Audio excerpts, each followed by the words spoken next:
For those of you who may not know me, I am Daphne McCants. I do communications and outreach for CARC. I am speaking today on behalf of the CARC chairs and a group called the Financial Models Group. And if you're not familiar with that group, I'll explain who we are in just a moment.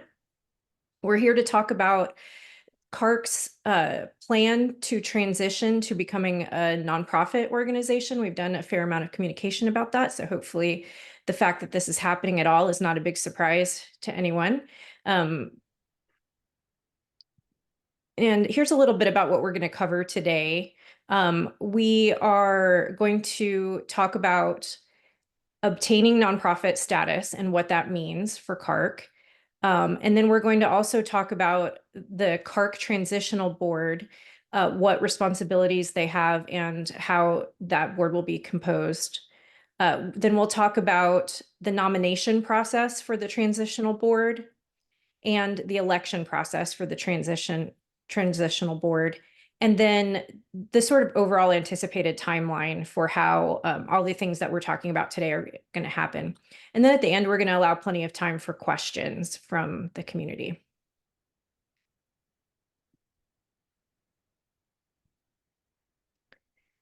So first of all, the decision that was made by CARC leadership, this decision to become a nonprofit was made at the CARC annual retreat back in October 2024.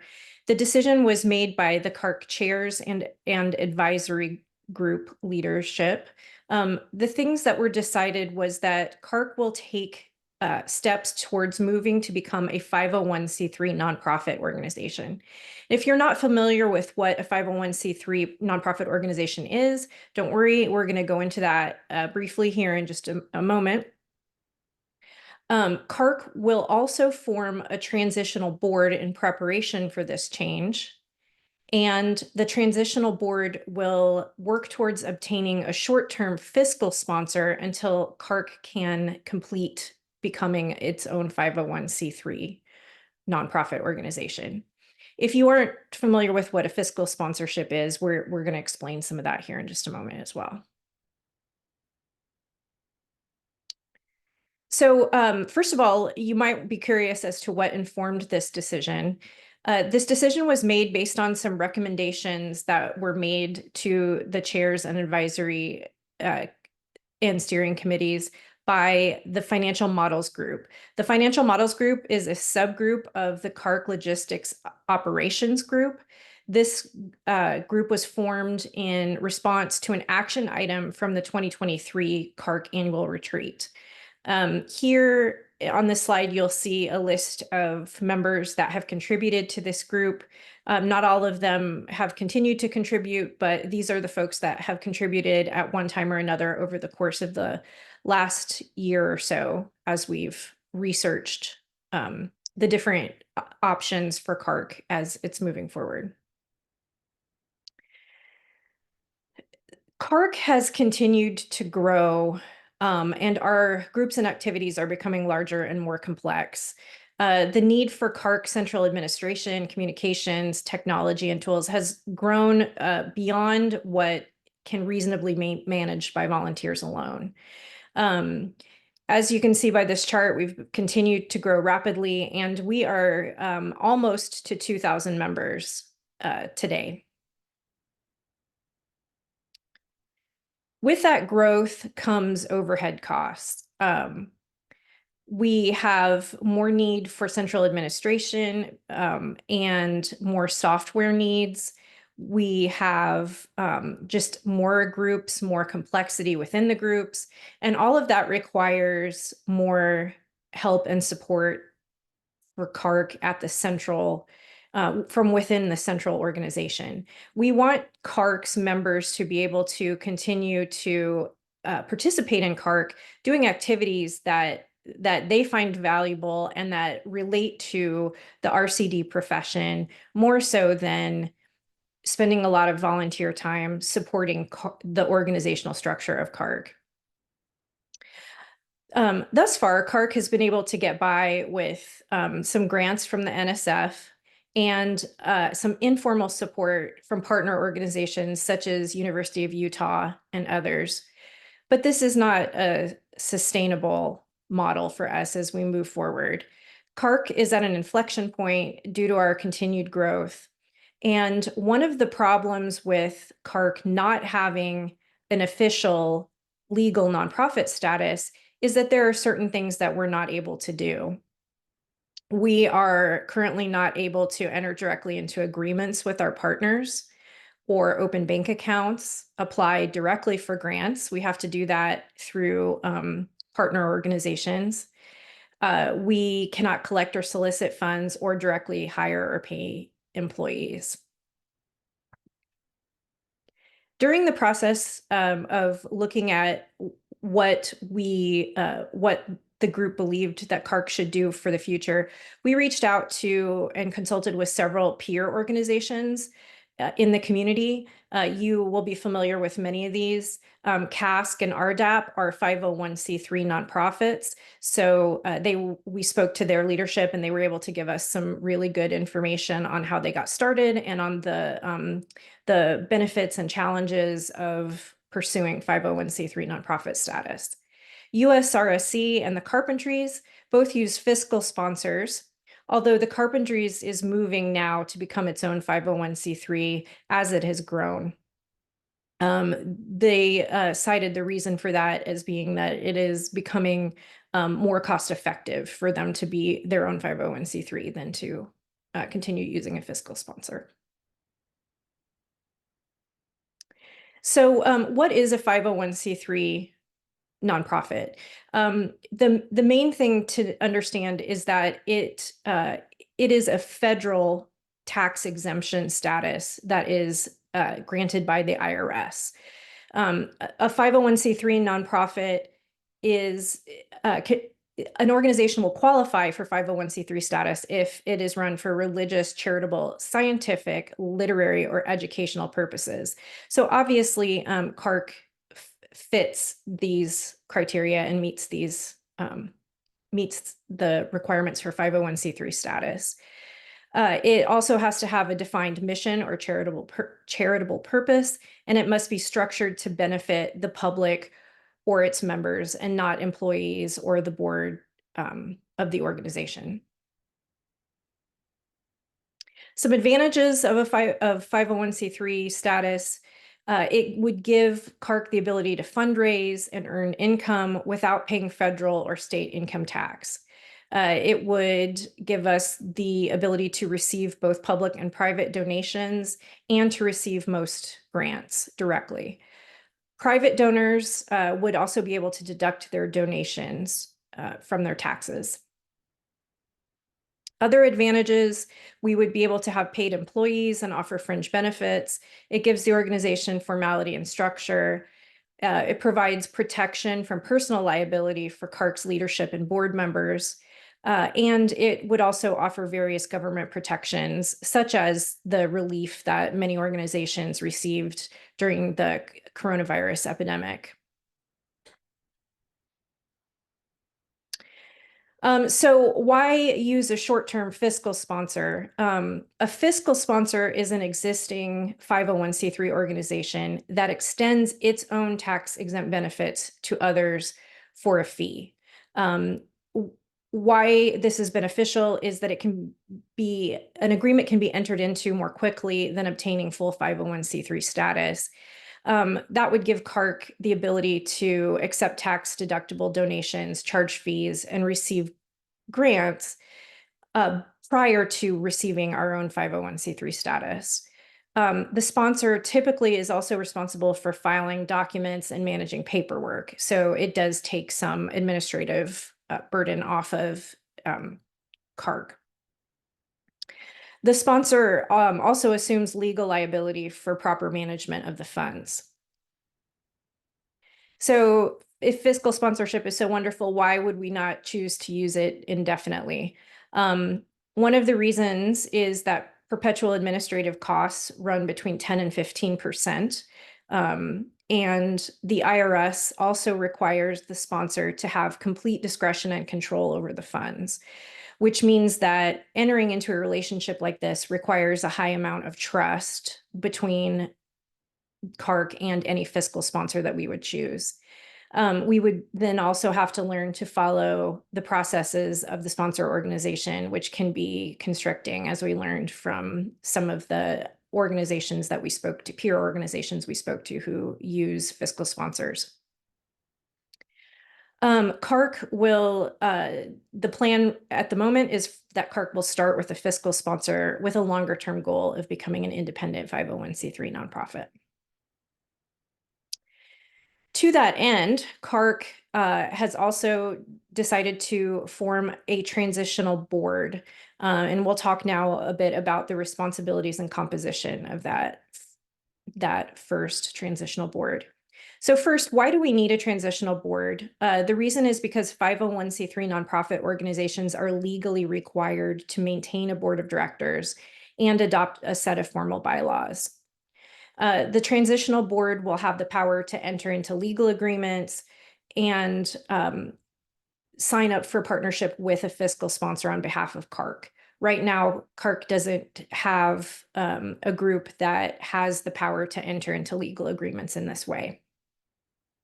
The transitional board will also draft the required bylaws to be informed and ratified by the CARC chairs in preparation for applying for 501c3 status. So the responsibilities of the transitional board, their main responsibility broadly is to legally execute the wishes and direction of the CARC chairs. So one thing that we want to highlight here is that the CARC chairs will still be the main governing body of CARC.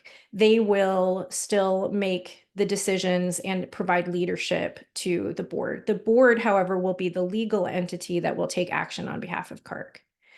The transitional board members will be elected by CARC chairs and advisory committee members. Responsibilities of the transitional board that are more specific include signing contracts and legal agreements, establishing partnerships, starting bank accounts, proposing official bylaws for ratification by the CARC chairs. So they will write the bylaws based on the existing CARC charter and with input from CARC chairs. And then those bylaws will not become ratified until they are approved by the CARC chairs. The board will be responsible for then maintaining, distributing, and making any changes to the bylaws that are approved and ratified by the chairs. They will also determine the need for a CARC advisory committee on an ongoing basis and/or a CARC board of trustees. That's a longer term discussion that we intend for the board to have. In contrast, the CARC chairs will maintain a set of responsibilities, and we wanted to go over those just so that folks kind of understand now what the difference will be in the responsibility sets. So CARC chairs will maintain responsibility for essentially everything that they have done to this point. They will continue providing direction and feedback to the elected board regarding the legal actions that they wish for them to take. So the board isn't just going to go and take direction on its own. It's going to take action based on direction from the CARC chairs. CARC chairs will also continue to manage day-to-day operations and decision-making, handle the group leadership, and will propose and ratify changes to the CARC bylaws. And again, I just put a note here that the transitional board recommends and maintains the bylaws, but ratification is required by the chairs. So the board will be composed of 9 voting members with 7 members representing a quorum. Non-voting members will include a future executive director if one is selected, and others at the discretion of the board. We don't have those folks now, but we are giving the board the power to, at their discretion, invite others to board member meetings and provide information that is useful to their discussions and decisions based on their own discretion. However, those folks will not have voting rights on the board. We also will have some special categories of representatives, 4 positions that will represent various aspects of the CaRC organization, 1 representative that will be charged with representing the People Network. That person will be required to be a current People Network chair or track coordinator. A working group representative that must be a leader or active member in a CaRC working group. An interest group representative that must be a leader or active member in a CaRC interest group, and a non-R1 or MSI representative, which must someone who must be a current employee at a non-R1 or MSI institution. Beyond that, we will have 5 at-large community members that do not necessarily need to represent any of the groups mentioned above, but they may also represent the groups mentioned above. Upon election, the transitional board will vote to elect their leadership team, which will include president, vice president, and secretary. Each of these folks will have a 2-year leadership term and a 3-year board term. The idea is, in the long run, to allow people to, for board terms to be 3 years in total, with giving people the opportunity to get settled on the board, then move into a leadership position if they desire, and then have another year where they have rotated out of that leadership position and will continue to offer guidance to new people coming in.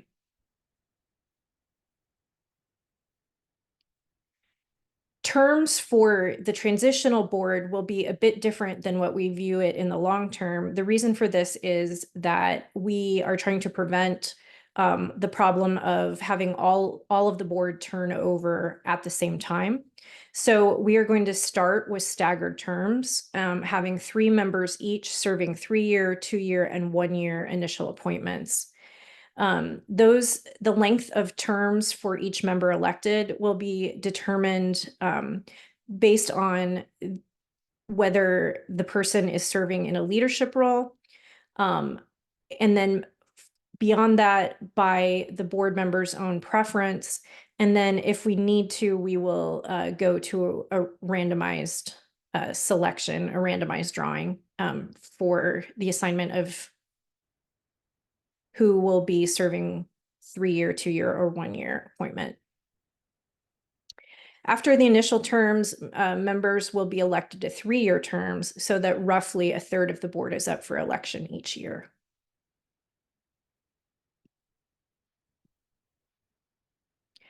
So requirements for qualifications for board members.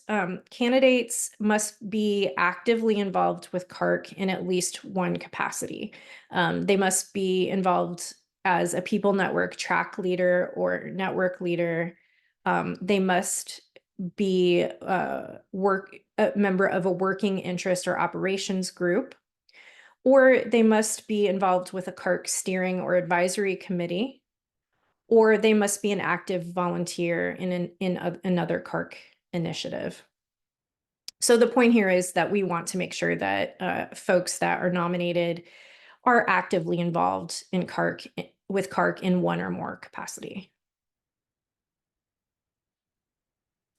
The nomination process. After this meeting, we will be sending out communications to the People Network that will include some instructions and a link to a nomination form. The nomination process will close at midnight, Tuesday, February 3rd. And the nomination form, again, will be in your email and Slack shortly after this meeting ends. Any member of the CaRC community can nominate 1 or more people, and individuals may self-nominate, and we encourage people to do so.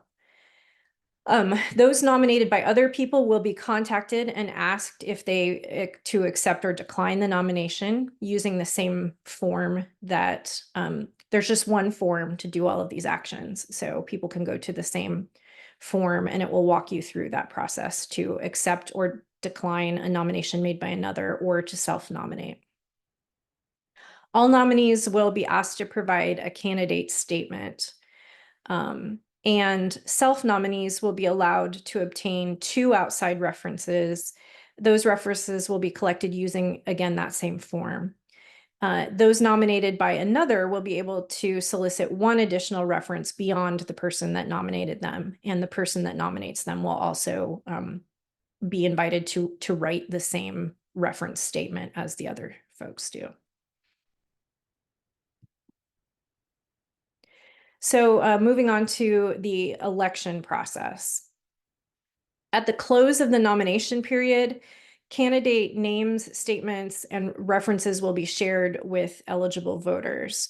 There will be a voting period of 2 weeks. Eligible voters include CARC chairs and advisory committee members, with a rounded 2/3 representing a quorum of voters. We're going to use the platform Election Runner using a ranked voting system.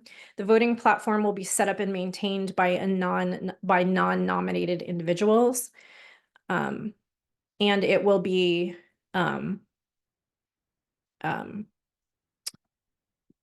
secure, and it will be confidential. Special categories will be filled first by the eligible candidates who receive the most votes in the special categories. After that, the at-large spots will be filled by the remaining nominees who receive the most votes. And then that brings us to the anticipated timeline of how this will all work, just to walk you through again. Starting today, after this meeting, the nomination period will open. We will distribute that form. It will run through February 4th at midnight, and we will accept nominations through that time. Then we will have a few days from February 4th to February 10th, where we're giving some time for all the nominees to finish entering their nominee statements and references to be submitted. Since there will be some folks who are nominated by others, we wanted to give them a few days to accept those nominations and get all of their materials submitted before voting starts. Then on February 11th, nominee materials will be distributed to the eligible voters, and the voting will be open from February 11th to the 25th at midnight. On February 26th, the votes will be tallied, and we anticipate chairs and candidates to be notified of results. Of course, that's barring any unforeseen issues or problems, but that's our intention. And then February 27th, we hope to share the results publicly versus the People via the People Network. We hope then that the group will work out schedules and find a time to hold its first convening in the month of March. And then with a goal towards ratifying CARC's first set of official bylaws by early September.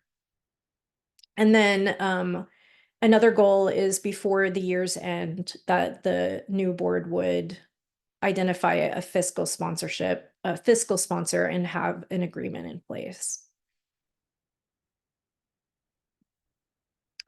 And that brings us to our question and answer period. And I am going to step aside and let Patrick take over moderating the Q&A. Hey, everybody.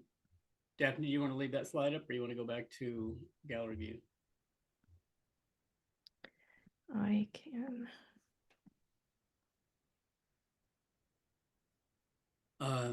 So Karen asked the question. She could be mistaken, but she thinks the nomination closing date was recorded on one slide as February 3rd and on another as the 4th.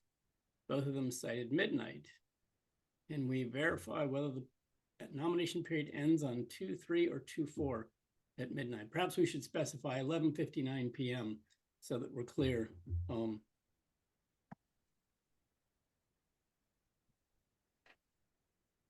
And the time zone notes, Amy. So Daphne, can you answer that one? Or Dana, if you're looking real quick at the slides? Yeah, I apologize. I think we had made done some back and forth on that date. The date is the 4th.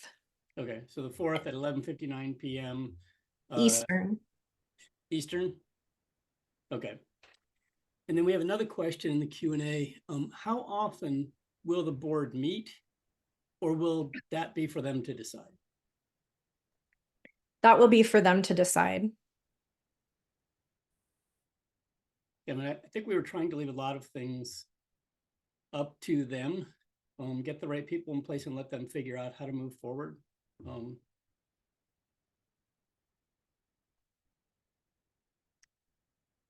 Any other questions or comments or curiosities?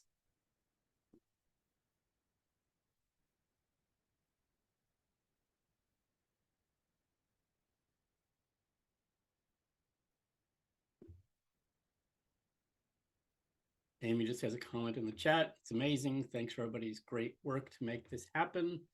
Looking forward to staying involved in the process. Thank you, Amy. Anyone else?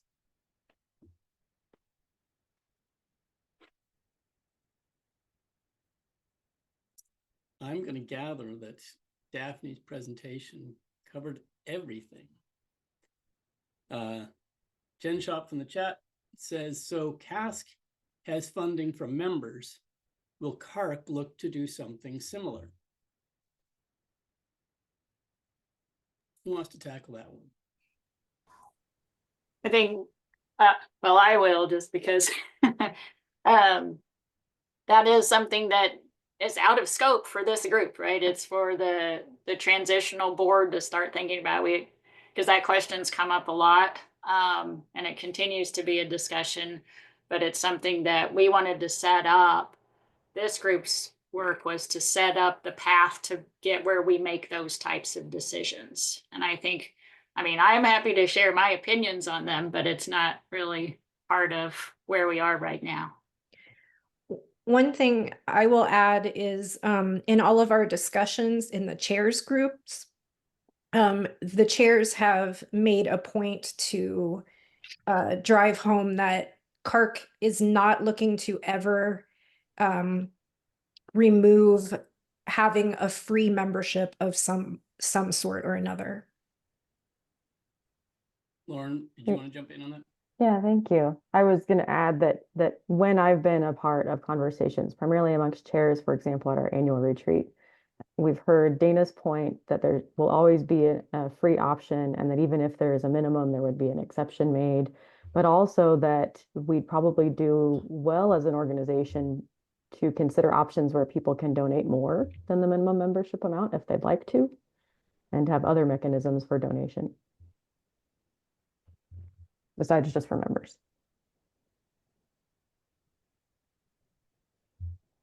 As you might imagine, there has been a lot of discussion around this, and there's lots of ideas.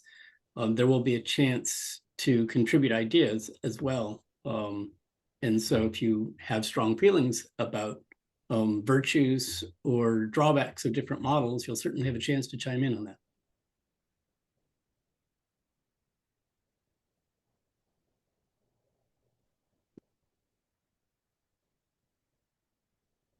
Anyone else?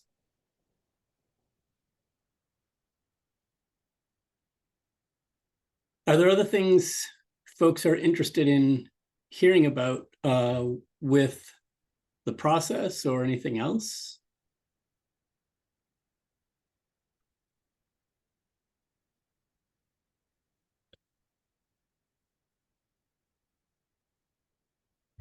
So we do have one question from Lev in the chat.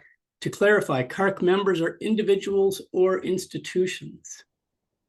I think this is another one that's come up quite a bit. I think we've seen the virtues of organizations that have individual memberships, certainly, in part because people move from institution to institution, but there's also a lot of interest in how institutions might help support CARC. So again, that's not set in stone. And that's That's my sense of the discussion so far. So Daphne or Dana, if you want to weigh in on that as well.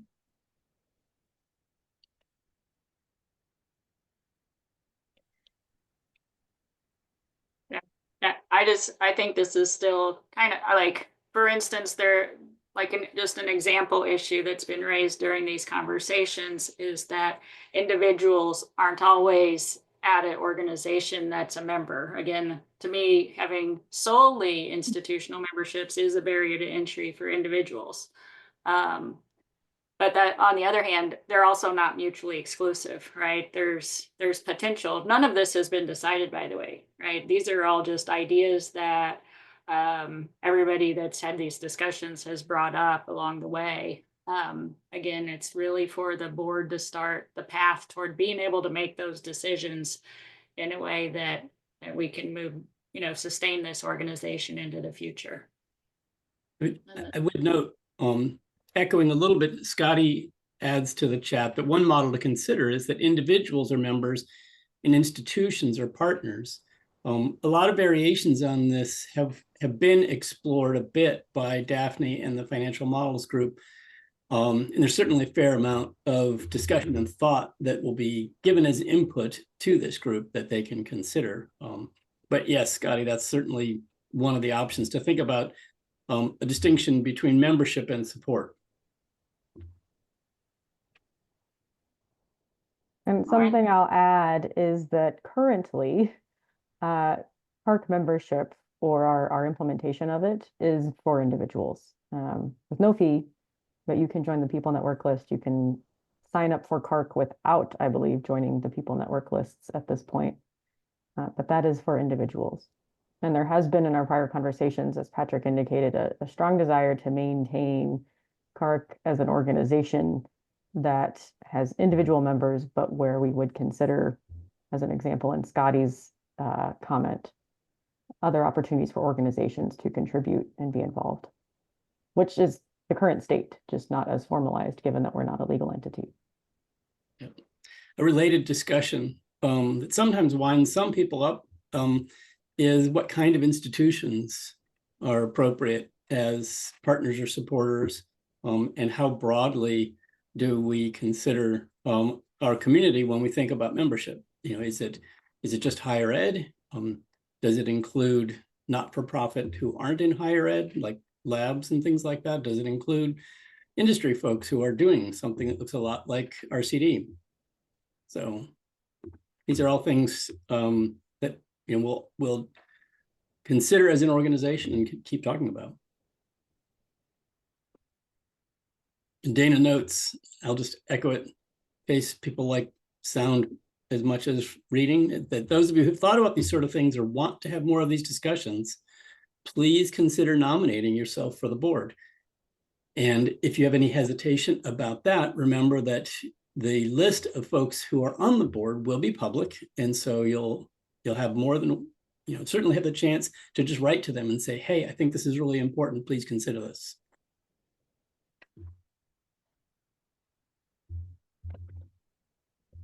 Deb, you had your hand up. Sorry, it was obscured by a banner in my Zoom. It happens. So just because I've seen a few questions that are like, the board has to decide this. And I'd just like to point out that this transitional board is going to be a lot of work, and it's probably going to be more work than like the permanent board going forward. So just something to consider when nominating, accepting nominations, and all that good stuff. It's a chance to help shape the future of what CaRC is going to be. We've come a long way since we got started. We are known for producing a lot of good stuff and being a great community. We need to take this next step. So if you care deeply about CaRC and the direction it takes, please do get involved.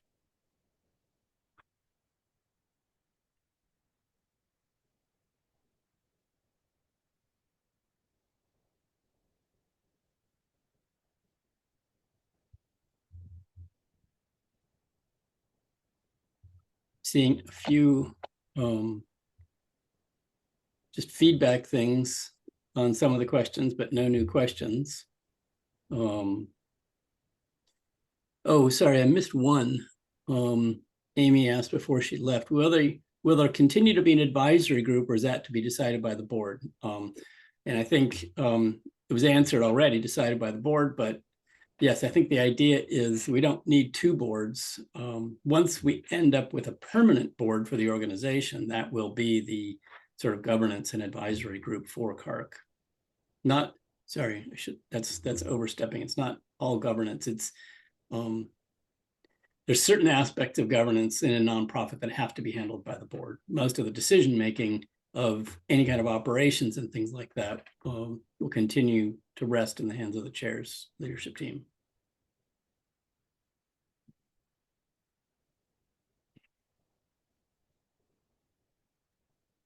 Anything else? I will just add that if folks end up having questions after they leave here, that we are putting this in all of our communications, but you can reach out to me and to Patrick, but we're encouraging folks to actually use the help@carc.org address so that whoever's sort of available can jump in and respond to it first.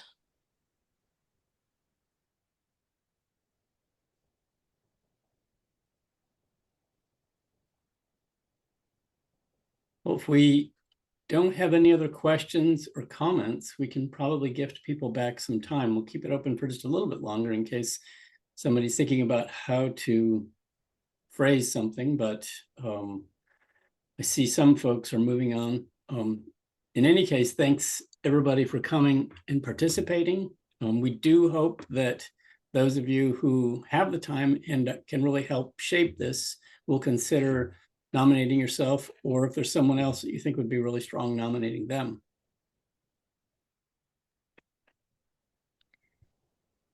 And as I mentioned, I will be sending in just a few minutes the message out about the form and with nomination instructions. So, thank you all. Thanks, Daphne. Thank you, Daphne. Thanks, Thank you. Daphne. Indeed. Thanks, Daphne. Thank you.